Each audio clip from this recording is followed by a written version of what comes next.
Okay, so our task for this question is we're gonna try to solve x.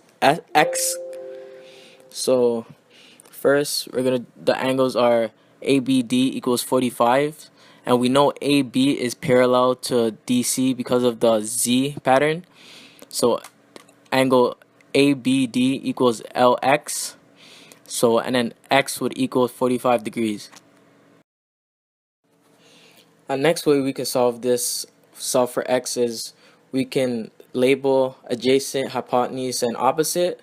So in this case, it's going to be tan because it's opposite over adjacent. So tan x equals 5.8 over 5.8. So tan x would equal 1. So we're going to do tan inverse 1 times 1, which would give us 45 degrees.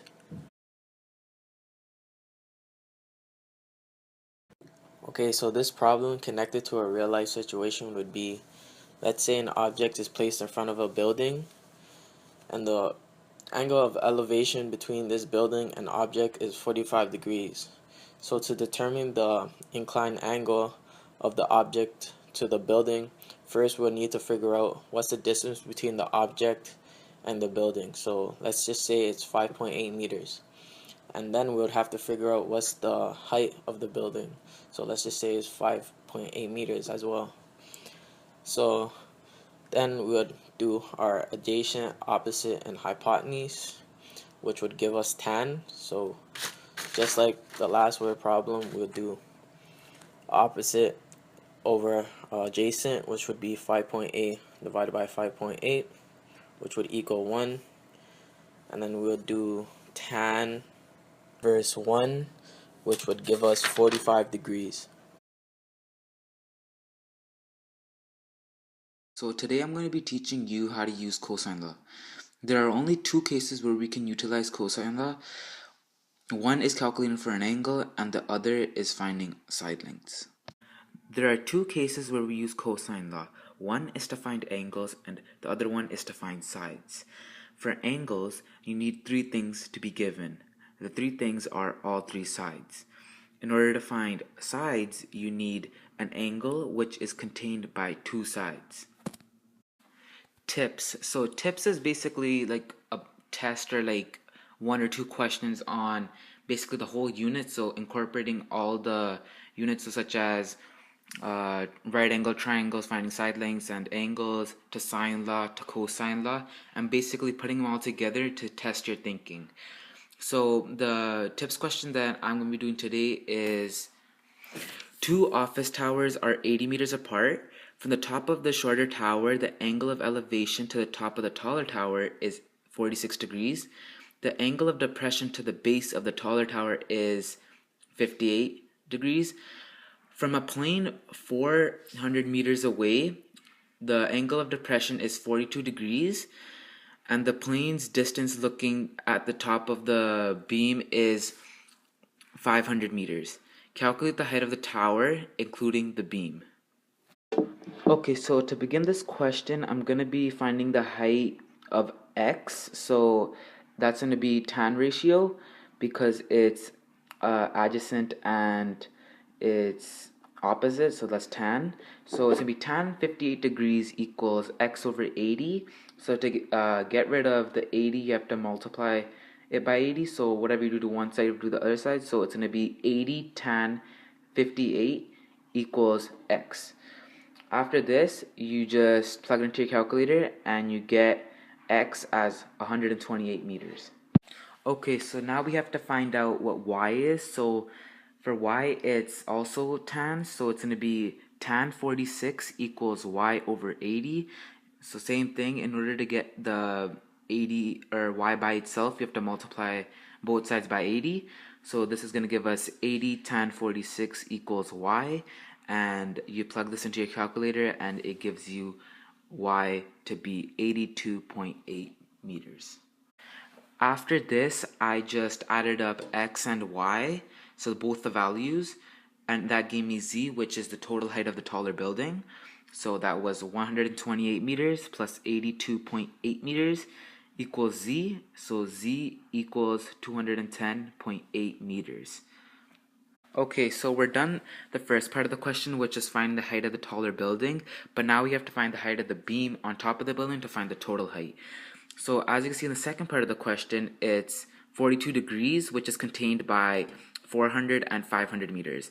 So in this case, we're going to be using cosine law because it's contained. So the formula for cosine law to find sides is a squared equals b squared plus c squared minus 2bc cos a. So after this, we would just plug in the numbers. So a squared equals 400 squared plus 500 squared minus 2 times 400 times 500 cos 42. So after you would plug this into your calculator, it would give you a squared equals 410,000 minus 400,000 cos 42. Then you would just do the subtraction, which would give you a squared equals 10,000 cos 42. After this, you would have to, I got 7,431.4. So after this, we have to square root it to get rid of the exponent. So it's going to be A equals 86.2 meters. Okay, to end off the question, we have to find the total height of the building, including the beam. So the total height would be Z plus A. So Z is the height of the building, and A is the height of the beam. So the total height is going to be 210.8 meters plus 86.2 meters. So the total height equals 297 meters.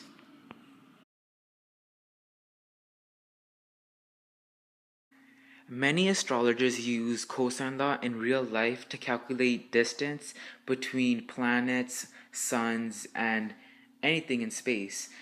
For example, let's say they want to calculate the distance between the sun and Mars. Let's say the contained angle between Earth and the sun and Mars is 76 degrees. And we know the distance between Earth and Sun, and we know the distance between Earth and Mars. We can use cosine law to find the distance between the Sun and Mars. Hi, I'm going to be talking about sine law.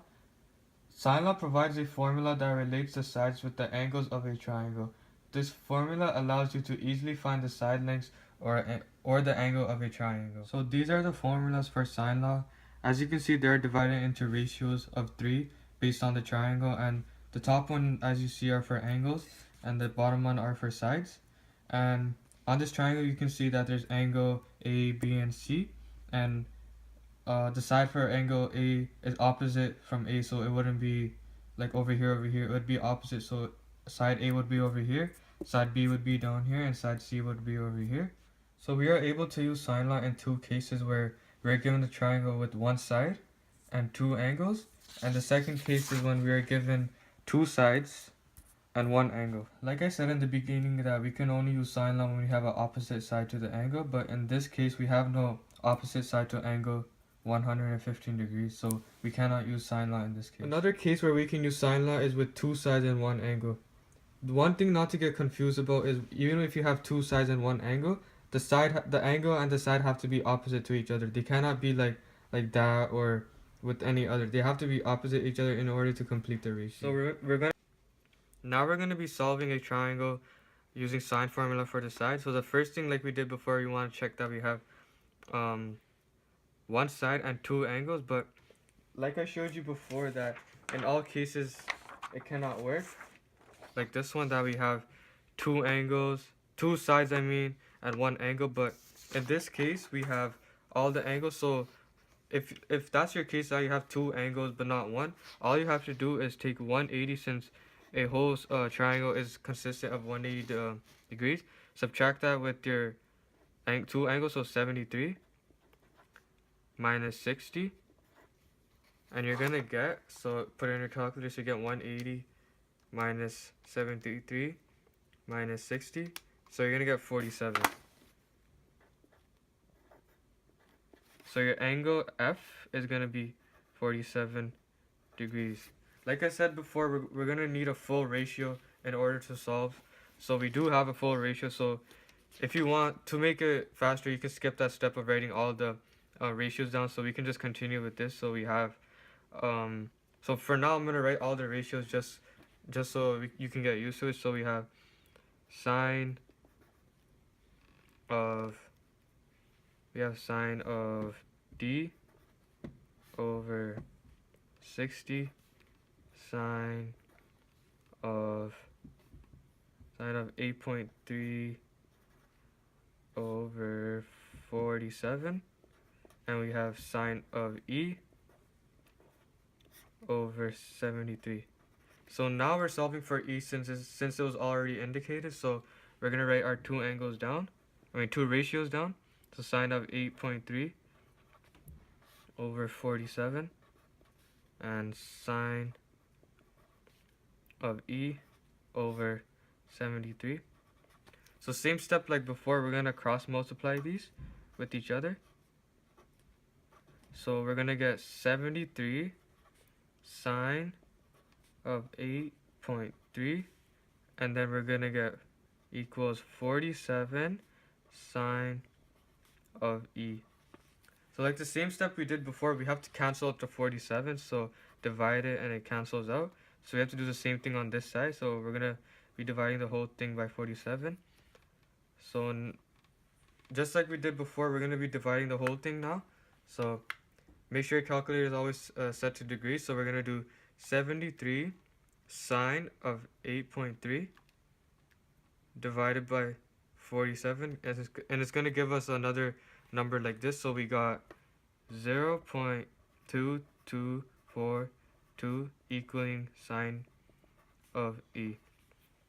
Just like the other triangle, we're going to be bringing the e to the other side, so it becomes sine inverse. So we're going to do e equals sine inverse of 0.2242. And now you have to do that in your calculator. So sine inverse of 0.2242, and it's going to give us 12.9.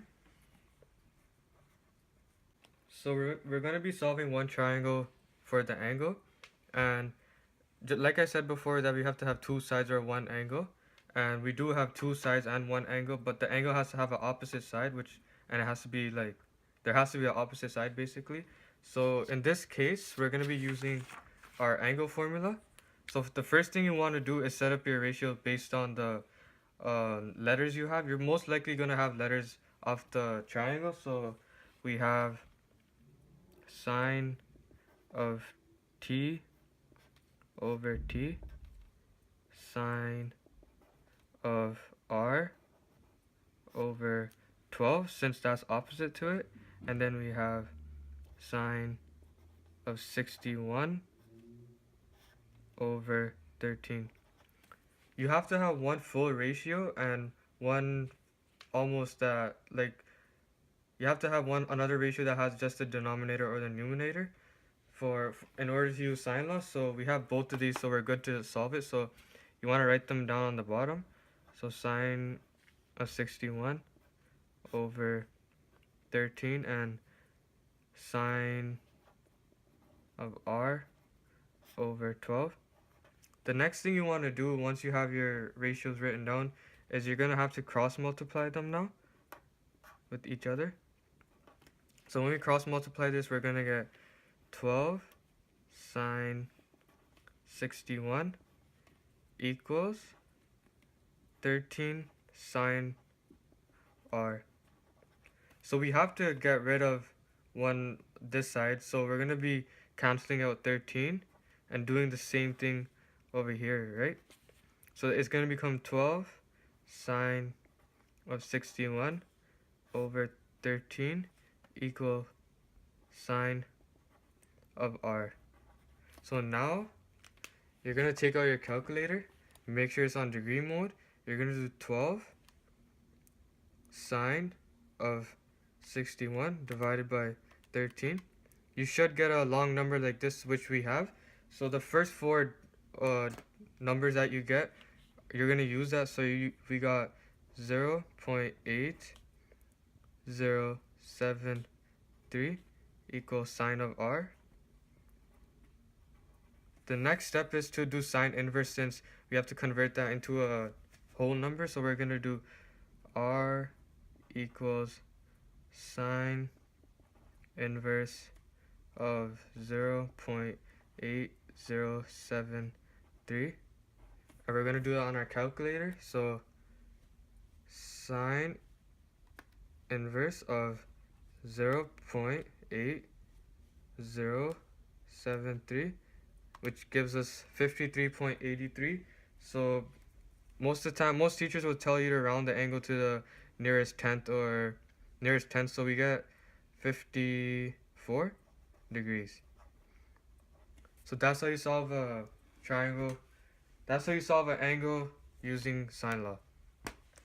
So I got 12.9 for that, and so therefore the side of angle E is going to be 12.9.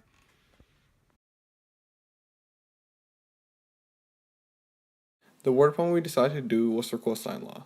So the question is, two airplanes leave an airport. The angle between their flight paths is 40 degrees. An hour later, plane A has traveled 300 miles and plane B has traveled 200 miles. How far apart are the planes at this time? So let's go over what we know. The angle between their flight paths is 40 degrees. And after an hour, plane A has traveled 300 miles while plane B has traveled 200 miles.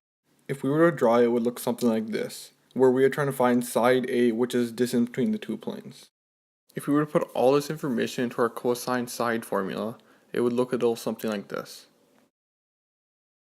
After the first step, we are left with 40,000 plus 90,000 minus 120,000 to the cosine of 40. If you were to enter all that into your calculator, it would result in you getting the answer of 38,074.67. In order to get our final answer, we have to square root both sides to get rid of the a squared. Our final answer will be 195.13. Therefore, the two planes are 195.13 miles apart after 1 hour of flight. Our second question is for sine law. The question is, a chandelier is suspended from the ceiling by two chains. One chain is 46 centimeters long and it forms a 60-degree angle with the ceiling. The other chain is 64 centimeters long. What angle does the longer chain make with the ceiling?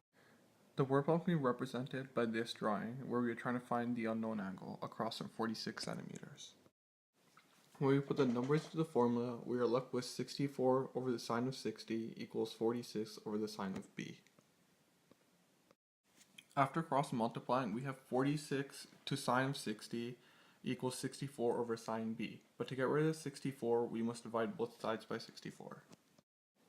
After this, we are left with 46 to the sine of 60 over 64 equals sine over b. If we put that into a calculator, we'll be left with 39.836 over 64 equals the sine of b. After putting this into a calculator, we'll have 0.6224 equals sine of b. And if we bring the sine over to the other side, we'll have sine inverse times 0.6224, which will give our final answer. Our final answer is 38.5, which means the longer chain forms a 38.5 degree angle with the ceiling.